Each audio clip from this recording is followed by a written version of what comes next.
Jersey, welcome to the Star Ledger Newsroom, Monday, November 17th. Well, big news breaking here in New Jersey just in the past hour. U.S. Attorney Christie announced he will be stepping down. Christie had an 11 a.m. meeting with staff at which he told them he will be resigning effective December 2nd.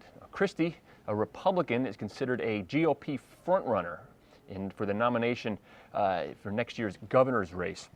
Clearly, this is the first big step he would have to make in order to run for governor. Now, he's not saying what his next step is going to be, but a little bit of background on this. Now, Christie obviously would not be reappointed given the election of Democrat Barack Obama as president, and Christie being a Republican. Also, in order, if he's exploring running for governor, if he's considering it, he would have to step down in order to eliminate the potential for conflicts of interest here. Now, Christie has created quite a reputation for himself as a corruption buster, and he was pretty quick to point that out in his resignation letter that he sent this morning, noting, quote, "There have been more than 130 convictions of elected and appointed officials in the last 7 years without an acquittal." There's much more on that on our news blog at NJ.com, including the full text of the letter. You can download the PDF of that. And keep clicking back on NJ.com throughout the day. We'll be updating that, the folks here on a continuous news desk, as the news breaks. All right, controversy continues to brew in the dispute between the New Jersey Devils hockey team and their landlord, the city of Newark. Here's the deal.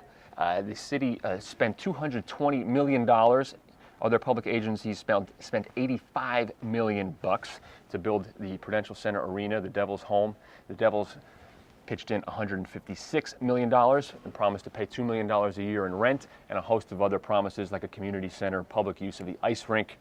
Now the two sides are in a increasingly bitter dispute over that money. Our columnist Joan Whitlow has followed this closely, and last week tried to stop by and go skating at what was the promised public rink over there at the Rock. She stopped by Ledger Live and chatted a short while ago. So the whole point of this arena from a Newark standpoint was that it was going to bring in money, revenue, but what's happening? Well, so far the Devils say they don't owe any rent. The way they figure it up, they can take enough deductions that they owe the city absolutely nothing. Do you think they have a point here, or do you think they're just trying to weasel out? Weasel's a good word. I think that there may be reason for them to take deductions because the contract was not a great contract from Newark's point of view. But given what the Devils haven't done, the promises they made that they haven't kept, the fact that the city has compromised with the Devils on some things that the team was supposed to do. There's supposed to be a community center built. Go look, there's no community center there.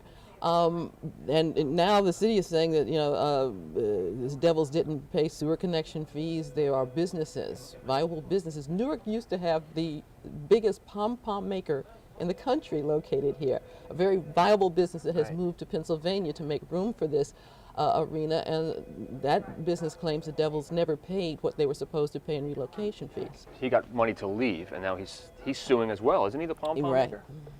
They could use some pom-poms there in the arena. Well, we could use the job for pom-pom making.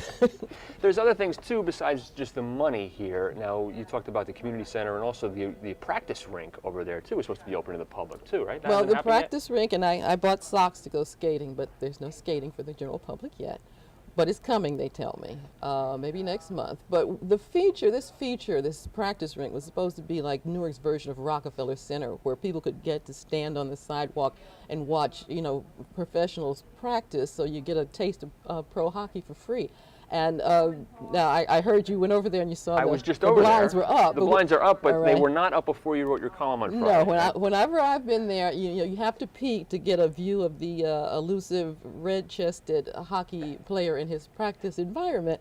Every once in a while you can peek through the blinds and see something, but that was supposed to be wide open to the public, and one of the chief features to bring people downtown, to look and enjoy this experience. It hasn't happened yet. It hasn't happened. The blinds were up today, but I didn't see any hockey players. Okay, maybe they're coming. All right, thanks, Joan.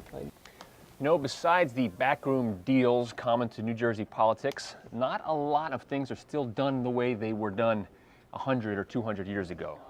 For our featured video today, videographer Andre Malik finds a much more artful exception to that rule: violin making. Check out the video.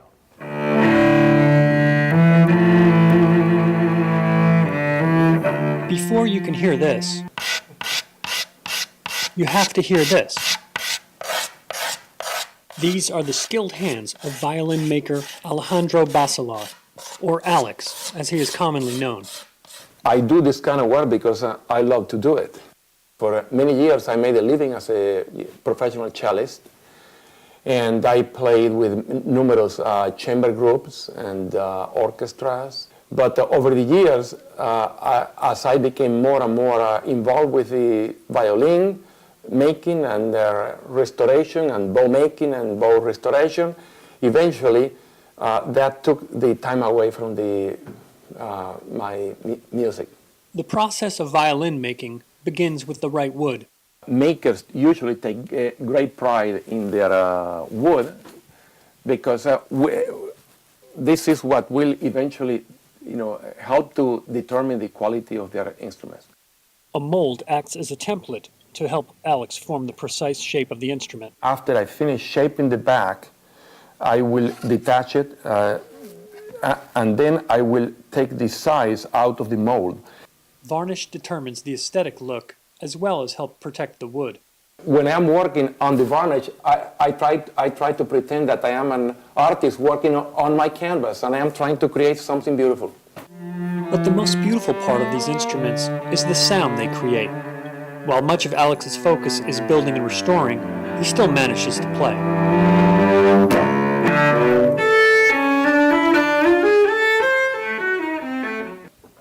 All right, let's take a look at some of the comments coming in on the NJ.com news blog, and it's getting busy with the resignation of Christie, the U.S. attorney. This is going to really stir things up in New Jersey politics here. And here's a comment from Pezro, who says, this guy convicted 125 plus former New Jersey officials. This guy should be governor. Another comment here by BF Pepperoni, who says, as a major Bush backer and feather ruffler for the New Jersey Democratic political machine, he has to see the writing on the wall. Once Obama is president, he was going to get replaced. So there we have it. Keep those comments coming at NJ.com. You can also find us and shoot us emails, photos, videos, everything you've got. Ledger Live at starledger.com. All right, Jersey, take it easy.